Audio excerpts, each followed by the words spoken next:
نحمده ونصلي على رسوله الكريم اما بعد فاعوذ بالله من الشيطان الرجيم بسم الله الرحمن الرحيم رب اشرح لي صدري ويسر لي امري واحلل عقدة من لساني يفقهوا قولي رب زدني علما اللهم فقهنا في الدين اللهم انا نسألك حبك وحب من يحبك والعمل الذي يبلغنا حبك اللهم اجعل عملي كله صالحا واجعله لوجهك خالصا ولا تجعل لأحد فيه شيئا اللهم ارزقنا إخلاص إلهي آمين.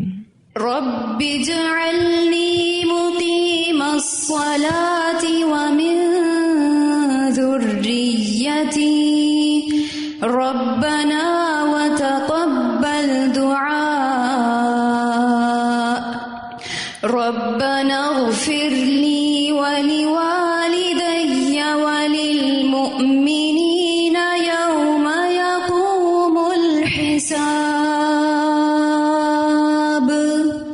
نماز کی نیت. رسول اللہ صلی اللہ علیہ وسلم نے فرمایا انما الاعمال بالنیات، عملوں کا دار و مدار نیتوں پر ہے. اسے بخاری نے روایت کیا ہے. اس لیے ضروری ہے کہ ہم اپنے تمام جائز اعمال میں سب سے پہلے خلوص نیت کر لیا کریں، کیونکہ جیسی نیت ہوگی ویسا ہی پھل ملے گا. سیدنا ابو ہریرہ رضی اللہ عنہ روایت کرتے ہیں کہ رسول اللہ صلی اللہ علیہ وسلم نے فرمایا ایک شہید اللہ کے سامنے قیامت کو لایا جائے گا. اللہ اس سے پوچھے گا کہ تو نے کیا عمل کیا؟ وہ کہے گا میں تیری راہ میں لڑ کر شہید ہوا. اللہ تعالیٰ فرمائے گا تو جھوٹا ہے، بلکہ تو اس لیے لڑا کہ تجھے بہادر کہا جائے اور وہ تجھے کہہ دیا گیا، یعنی تجھے تیرا صلہ مل گیا. اب تو مجھ سے کیا چاہتا ہے؟ پھر منہ کے بل گھسیٹ کر اسے آگ میں ڈال دیا جائے گا. اس طرح ایک عالم جس نے علم شہرت کی نیت سے پڑھا اور پڑھایا تھا، اللہ کے حضور پیش کر کے جہنم میں جھونک دیا جائے گا، کیونکہ اس نے بھی اللہ کے لیے نہ پڑھا نہ پڑھایا. پھر ایک شہرت کی غرض سے سخاوت کرنے والے مالدار کا بھی یہی حشر ہوگا. اسے مسلم نے روایت کیا ہے. اب یہاں نیت کا بیان ہم کیوں پڑھ رہے ہیں؟ کیونکہ جب ہم نماز پڑھنا شروع کرتے ہیں تو ہمارا جو ارادہ ہے، جو ہمارے دل کا ارادہ ہے، وہی دراصل ہماری نیت ہے. نیت پکے ارادے کو کہتے ہیں، اور یہ نیت دل میں ہوتی ہے کہ ہم اللہ کے لیے خشوع کے ساتھ احسان والی نماز پڑھیں گے، سنت کے مطابق نماز پڑھیں گے. لیکن کچھ لوگوں نے باقاعدہ اس کے الفاظ بھی رواج دے دیے ہیں جس کا سنت سے کوئی تعلق نہیں ہے، یعنی حدیث میں ایسی کوئی بات ہمیں نہیں بتائی گئی. وضو کرتے وقت دل میں یہ نیت کریں کہ اللہ کے حضور نماز میں حاضر ہونے کے لیے طہارت یعنی وضو کرنے لگی ہوں، اور پھر جب نماز پڑھنے لگیں تو دل میں یہ قصد اور نیت کریں کہ صرف اپنے اللہ کی خوشنودی کے لیے اس کا حکم بجا لاتی ہوں. ٹھیک ہے، یعنی آپ کی اور میری نیت ہی دراصل اصل چیز ہے. اس کے لیے الفاظ کا ہونا سنت میں نہیں بتایا گیا. نیت چونکہ دل سے تعلق رکھتی ہے اس لیے زبان سے الفاظ ادا کرنے کی کوئی ضرورت نہیں، اور نیت کا زبان سے ادا کرنا رسول اللہ صلی اللہ علیہ وسلم کی سنت اور صحابہ رضی اللہ عنہم کے عمل سے ثابت نہیں. ٹھیک ہے، اب یہاں جو ایک طویل حاشیہ دیا ہوا ہے اس کو بھی ہم تھوڑا سا دیکھیں گے. اپنے دل میں کسی کام کی نیت کرنا اور ضرورت کے وقت کسی کو اپنی نیت سے آگاہ کرنا ایک جائز بات ہے، مگر نماز سے پہلے نیت پڑھنا عقل، نقل اور لغت تینوں کے خلاف ہے. اب وہ کس طرح سے، وہ اس کو بھی آگے کتاب میں ڈیفائن کیا گیا ہے. عقل کے خلاف اس لیے کہ بے شمار ایسے کام ہیں جنہیں شروع کرتے وقت ہم زبان سے نیت نہیں پڑھتے، کیونکہ ہمارے دل میں انہیں کرنے کی نیت اور ارادہ موجود ہوتا ہے. مثلا وضو کرنے لگتے ہیں تو کبھی نہیں پڑھتے وضو کرنے لگا ہوں وغیرہ. تو کیا نماز ہی ایک ایسا کام ہے جس کے آغاز میں اس کی نیت پڑھنا ضروری ہو گیا ہے؟ نماز کی نیت تو اسی وقت ہو جاتی ہے جب آدمی اذان سن کر مسجد کی طرف چل پڑتا ہے، اور اسی نیت کی وجہ سے اسے ہر قدم پر نیکیاں ملتی ہیں. لہٰذا نماز شروع کرتے وقت جو کچھ پڑھا جاتا ہے وہ نیت نہیں بدعت ہے. ٹھیک ہے، اب آپ دیکھیے تو ہم نے ایک حدیث پڑھی تھی مساجد کے بیان میں، جس میں باقاعدہ رسول اللہ صلی اللہ علیہ وسلم نے ہمیں یہ بتایا کہ جو شخص گھر سے نماز پڑھنے کے لیے نکلا ہے وہ کس حالت میں ہے؟ نماز کی حالت میں ہے. اسے چاہیے کہ وہ فضول گفتگو نہ کرے, ٹھیک ہے نا, کوئی ایسی موومنٹ نہ کرے, کیونکہ اب اس کی یہ ٹائمنگز بھی نماز میں ہی کاؤنٹ ہو رہی ہیں. اب نقل کے خلاف کس اعتبار سے ہے؟ نقل کے خلاف اس لیے ہے کہ نبی اکرم صلی اللہ علیہ وسلم اور صحابہ کرام رضی اللہ عنہم باقاعدگی کے ساتھ نمازیں پڑھا کرتے تھے, اور اگر وہ اپنی نمازوں سے پہلے نیت پڑھنا چاہتے تو ایسا کر سکتے تھے, ان کے لیے کوئی رکاوٹ نہیں تھی. لیکن ان میں سے کبھی کسی نے نماز سے پہلے مروجہ نیت نہیں پڑھی.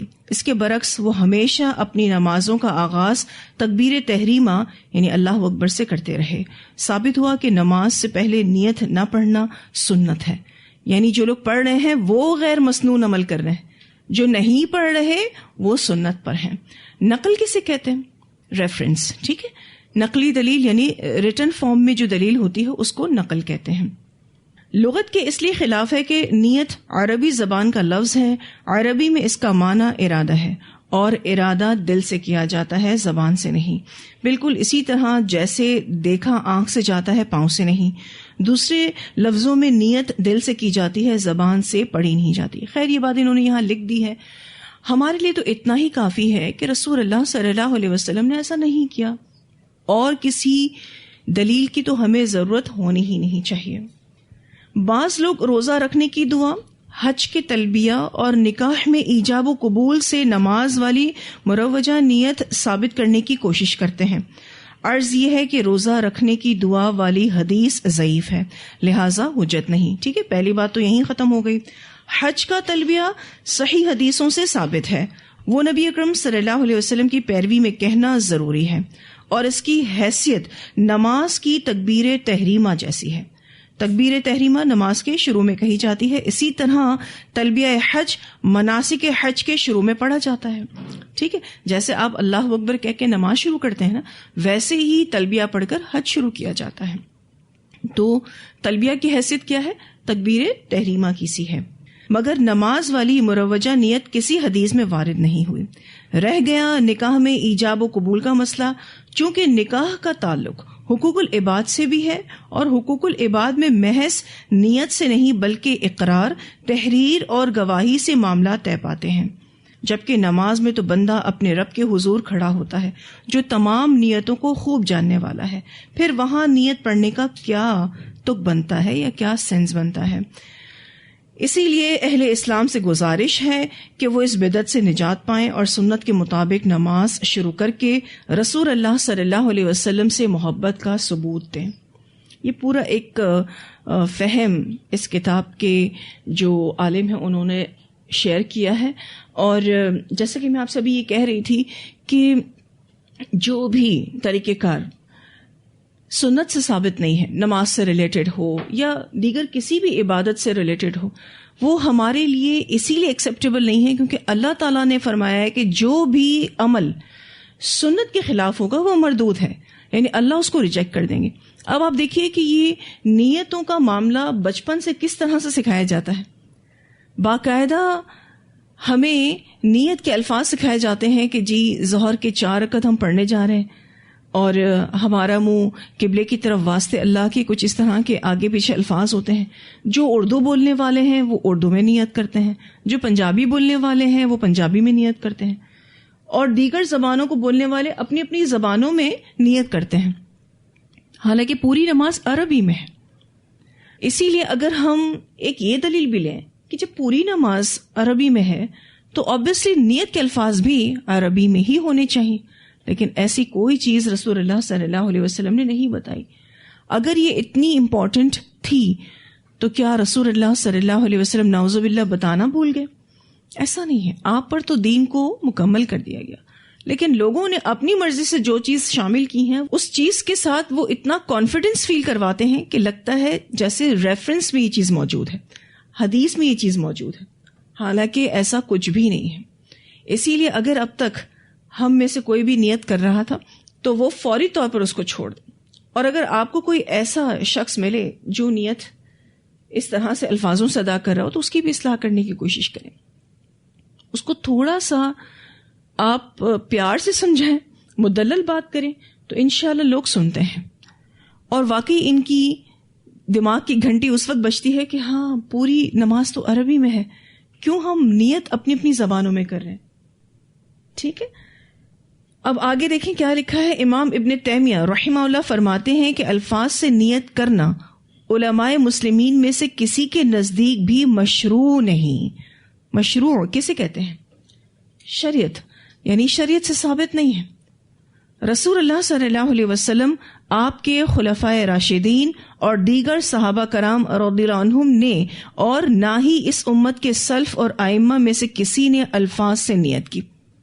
اب آپ دیکھیے کہ سب سے زیادہ کلوزلی رسول اللہ صلی اللہ علیہ وسلم کو واچ کرنے والے کون تھے؟ صحابہ کرام. ڈائریکٹ سیکھا دین آپ صلی اللہ علیہ وسلم سے. تو اسی لیے نہ رسول اللہ صلی اللہ علیہ وسلم نے کیا، نہ خلفائے راشدین نے. یہ سب سے زیادہ کلوز تھے. جو 4 صحابہ تھے نا، ابو بکر و عمر و عثمان و علی رضی اللہ عنہم، یہ تو بہت کلوز تھے. تو نہ انہوں نے کہا ایسا کہ کرو، نہ انہوں نے خود کیا، نہ کسی صحابہ کرام میں سے کسی نے کیا. اور پھر آپ دیکھیے کہ امت کے سلف اور ائمہ، یعنی بہت سارے نیک صالحین امام گزرے، انہوں نے بھی نہیں کیا. عبادات میں مثلاً وضو، غسل، نماز، روزہ اور زکوٰۃ وغیرہ میں جو نیت واجب ہے، بالاتفاق تمام ائمہ مسلمین کے نزدیک اس کی جگہ دل ہے. ٹھیک ہے.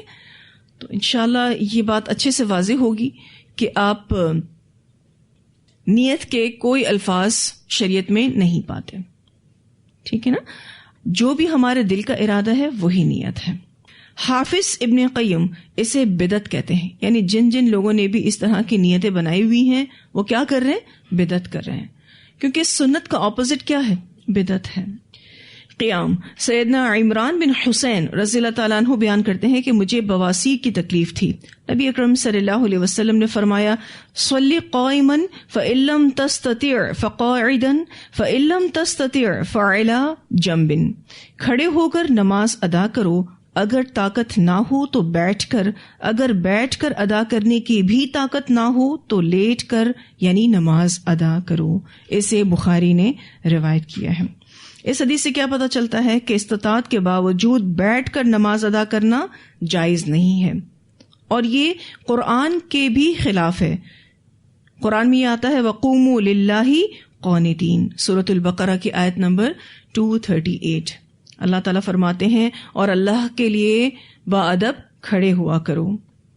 تو کھڑے ہو کر اگر نماز ادا کر سکتے ہیں تو پھر آپ کو دین اجازت نہیں دیتا کہ آپ بیٹھ کر نماز پڑھیں. اللہ تعالیٰ نے طاقتیں دی الحمدللہ، جو خوراکیں دی آپ کھا کر طاقت پاتے ہیں، تو کیوں نہ اس کے آگے کھڑے ہو کر عبادت کریں. پھر بسا اوقات ایسی بیماریاں لگ جاتی ہیں کہ انسان مجبوراً بیٹھ کر نماز پڑھتا ہے. نبی اکرم صلی اللہ علیہ وسلم نے دیکھا کہ کچھ لوگ بیٹھ کر نمازیں ادا کر رہے ہیں. آبویسلی نفل نماز ہے، کیونکہ آپ صلی اللہ علیہ وسلم اگر فرض ہوتی تو خود بھی نماز پڑھ رہے ہوتے. ٹھیک ہے. تو کچھ لوگ نفل نمازیں ادا کر رہے تھے لیکن بیٹھ کر. آپ صلی اللہ علیہ وسلم نے فرمایا بیٹھ کر نماز ادا کرنے والے کو کھڑے ہو کر نماز ادا کرنے والے کی نسبت نصف ثواب ملے گا. ٹھیک ہے. کیا پتہ چلتا ہے اس سے؟ کہ بیٹھ کر نوافل یا سنت ادا کرنے سے آدھا اجر ملتا ہے. اسے ابن ماجہ نے روایت کیا ہے. اب آپ دیکھیے کہ ہم اتنی استطاعت رکھتے ہوں کہ پورا اجر لے سکتے ہوں، لیکن پھر بھی بیٹھ کر نماز پڑھیں تو خواہ خواہ کا اپنا اجر کم کر لینا، آدھا کر لینا. آپ نے دیکھا ہوگا بہت سارے لوگ فرض نماز کھڑے ہو کر پڑھتے ہیں اور باقی سنتیں بیٹھ کر پڑھتے ہیں. وہ ایک ٹرینڈ سا بن گیا ہے یا ایک عادت سی ہو گئی ہے. حالانکہ نیڈ نہیں ہے بیٹھ کر نماز پڑھنے کی، لیکن ایک عادت سی بن گئی. لوگوں سے پوچھو تو وہ کہتے ہیں جی ہم فرض کھڑے ہو کر پڑھ لیتے ہیں، نوافل اور سنتیں بیٹھ کر پڑھتے ہیں. پر کیوں؟ اللہ نے الحمدللہ جب تک ٹانگوں میں طاقت دی ہے تو کیوں نہ اللہ کے حضور کھڑے ہو کر عبادت کی جائے، وقوموا للہ قانتین پر عمل کیا جائے. اگر ہم اللہ نہ کرے کسی مجبوری کی وجہ سے بیٹھ کر نماز پڑھ رہے ہیں اور کوئی اتنا مجبور ہو گیا کہ اس کو لیٹ کر نماز پڑھنی پڑ رہی ہے، تو انشاءاللہ اللہ سبحانہ تعالیٰ اس کو پورا اجر عطا فرمائیں گے، کیونکہ وہ بیٹھ کر نماز یا لیٹ کر نماز پڑھنا نہیں چاہتا لیکن وہ مجبور ہو گیا ہے. لیکن آج کل آپ دیکھیے تھوڑی بہت طبیعت خراب ہوتی ہے، لوگ بیٹھ کر نماز پڑھنا شروع کر دیتے ہیں. جوان بچے بیٹھ کر نماز پڑھ رہے ہیں. کبھی تصور نہیں تھا اس چیز کا. اور آج کل مساجد میں آپ دیکھیے تو صفیں جب بنتی ہیں تو کھڑے ہونے والے کتنے ہیں اور کرسی پر نماز پڑھنے والے کتنے ہیں. آپ کو تو خود ہی اندازہ ہے اس بات کا. کیا ہر کسی کو عذر لاحق ہو گیا ہے یا وہ اپنے آپ کو عذر کے حوالے کر چکا ہے؟ آپ کو پتا ہے نا، جب کوئی سلی ریزنز ہوتے ہیں یا سلی ایکسکیوزز جس کو آپ کہتے ہیں، جب وہ ہوتے ہیں نا تو اللہ تعالیٰ پھر انہی سلی ایکسکیوزز کے حوالے ہمیں کر دیتے ہیں کہ تمہیں ایسا کرنا تھا نا، ٹھیک ہے اسی حالت میں رہو. جب تک یہ ٹانگیں ساتھ دے رہی ہیں، یہ گھٹنے ساتھ دے رہے ہیں، بلکہ اپنے آپ کو ہمت میں رکھتے ہوئے بالکل پراپر فارمیشن کے ساتھ نماز پڑھیں. یہ ہماری ہڈیوں کو بھی درست رکھنے والی چیز ہے. نو ڈاؤٹ ہم ایکسرسائز کے لیے نماز نہیں پڑھتے. نماز تو ہم کیوں پڑھتے ہیں؟ اللہ کو راضی کرنے کے لیے، ٹھیک ہے نا. لیکن اس کے ادر بینیفٹس بھی بہت ہیں کہ آپ کی ہڈیاں بالکل درست رہتی ہیں. آپ کو یاد ہوگا پچھلی کلاس میں جو ہم نے ایک حدیث پڑھی تھی، آپ صلی اللہ علیہ وسلم جب بھی پوزیشن کو چینج کرتے تھے تو کمفرٹیبلی چینج کرتے تھے، اور حدیث میں کیا آتا تھا کہ ہر ہڈی اپنی جگہ پر آ جاتی تھی. تو یہ نماز ایسی الحمدللہ عبادت ہے جو ہمیں روحانی اعتبار سے بھی مضبوط کرتی ہے اور جسمانی اعتبار سے بھی مضبوط کرتی ہے. جب نبی اکرم صلی اللہ علیہ وسلم کی عمر زیادہ ہو گئی اور جسم بھاری ہو گیا تو آپ نے جائے نماز کے قریب ایک ستون تیار کرایا جس پر آپ صلی اللہ علیہ وسلم ٹیک لگاتے تھے، یعنی نماز کے دوران. اسے ابو داؤد نے روایت کیا ہے. آپ صلی اللہ علیہ وسلم کا وزن کبھی بھی عمر میں زیادہ نہیں ہوا، لیکن بڑھاپے کی وجہ سے آپ کا وزن بھاری ہو گیا. جیسے انسان اپنی صلاحیتوں کو اپنی ہی زندگی میں جاتے ہوئے دیکھتا ہے، پہلے وہ توانا ہوتا ہے، پھر وہ بڑھاپے میں اپنی توانائی کو کم محسوس کرتا ہے. تو رسول اللہ صلی اللہ علیہ وسلم بھی اپنے جسم کو بھاری محسوس کرتے تھے جب آپ بوڑھے ہو گئے تھے، عمر زیادہ ہو گئی تھی. تو آپ نے اپنی جو نماز کی جگہ تھی اس کے قریب ایک ستون تیار کرایا تھا جس پر آپ نماز کے دوران ٹیک لگاتے تھے. آپ صلی اللہ علیہ وسلم نے بیٹھ کر نماز پڑھنے کے بجائے ستون کے سہارے کھڑے ہونے کو ترجیح دی. اس سے کیا پتہ چلتا ہے کہ اگر کوئی عذر ہو تو کسی چیز کا سہارا لے کر قیام کیا جا سکتا ہے، خواہ فرض نماز ہو یا نفل نماز ہو. نبی اکرم صلی اللہ علیہ وسلم رات کا بڑا حصہ کھڑے ہو کر نوافل ادا کرتے اور کبھی بیٹھ کر. جب قرات کھڑے ہو کر فرماتے تو رکوع بھی کھڑے ہو کر کرتے، اور جب بیٹھ کر قرات فرماتے تو اسی حالت میں رکوع بھی فرماتے. اسے مسلم نے روایت کیا ہے. اب یہ بھی ایک انداز تھا آپ صلی اللہ علیہ وسلم کا. آپ سب جانتے ہیں آپ صلی اللہ علیہ وسلم کی رات کی نماز کتنی طویل تھی؟ 3 سے 3.5 گھنٹے، کبھی کبھی 4 گھنٹے بھی آپ صلی اللہ علیہ وسلم نے تہجد پڑھی. اس میں آپ صلی اللہ علیہ وسلم کا معاملہ یہ تھا کہ آپ کبھی کھڑے ہو کر ادا کرتے اور کبھی بیٹھ کر ادا کرتے. اس میں ایک طریقہ کار آپ کا یہ تھا کہ جب آپ کھڑے ہو کر قرات فرماتے تو رکوع بھی پھر کھڑے ہو کر ہی کرتے اور پھر سجدے میں جاتے، ٹھیک ہے. جب بیٹھ کر قرات کرتے تو پھر رکوع بھی اسی حالت میں کرتے، یعنی بیٹھے بیٹھے کرتے. اور کبھی آپ صلی اللہ علیہ وسلم بیٹھ کر قرات فرماتے. جب قرات سے 30 یا 40 آیات باقی ہوتی تو آپ صلی اللہ علیہ وسلم کھڑے ہو کر ان کی تلاوت فرماتے، پھر رکوع میں چلے جاتے، یعنی حالت قیام سے رکوع میں چلے جاتے. دوسری رکعت میں بھی آپ صلی اللہ علیہ وسلم کا یہی معمول ہوتا. اسے بخاری نے روایت کیا ہے. اس سے کیا پتہ چلتا ہے کہ ایک ہی رکعت آپ آدھی بیٹھ کر اور آدھی کھڑے ہو کر پڑھ سکتے ہیں. جیسے عموماً تراویح میں آپ دیکھیے تو طویل قرات ہوتی ہے، ٹھیک ہے. اب آپ نے کیا کیا کہ سٹارٹنگ کی کچھ قرات آپ نے کھڑے کھڑے سن لی اور پھر آپ بیٹھ گئے، اور پھر جیسے ہی آپ کو لگے کہ اب امام قرات کو اینڈ کرنے والے ہیں، کچھ ہی آیات وہ اور مزید پڑھیں گے، تو آپ کھڑے ہو جائیں، یعنی بیچ میں آپ نے ریسٹ لے لیا، ٹھیک ہے. تو ایسا بھی کیا جا سکتا ہے. کوشش یہ کرنی ہے کہ آپ میکسیمم کھڑے ہو کر نماز پڑھیں، ٹھیک ہے نا، الا یہ کہ آپ مجبور ہوں، ٹھیک ہے. امام ہو یا منفرد یعنی اکیلا شخص اپنے آگے سترہ رکھ کر نماز ادا کرے. نبی اکرم صلی اللہ علیہ وسلم نے ایسا ہی کرنے کا حکم دیا ہے. اسے ابو داؤد نے روایت کیا ہے. یعنی امام بھی اپنے آگے سترہ رکھے گا، یا پھر کوئی اکیلے شخص پڑھ رہا ہے تو وہ بھی اپنے آگے سترہ رکھے گا، ٹھیک ہے. سترہ دیوار، ستون یا کوئی اور چیز بھی ہو سکتی ہے. اسے بخاری نے روایت کیا ہے۔ جماعت کی صورت میں امام مقتدیوں کے لیے سترہ ہوگا، لہٰذا امام کے سامنے سترے کا ہونا ضروری ہے اور وہی سترہ مقتدیوں کے لیے کافی ہوگا، اسے بخاری نے روایت کیا ہے۔ یعنی اگر آپ جماعت سے نماز پڑھ رہے ہیں تو جو سترہ امام نے مینٹین کیا ہوا ہے وہی باقی تمام مقتدیوں کے لیے کافی ہے، ٹھیک ہے۔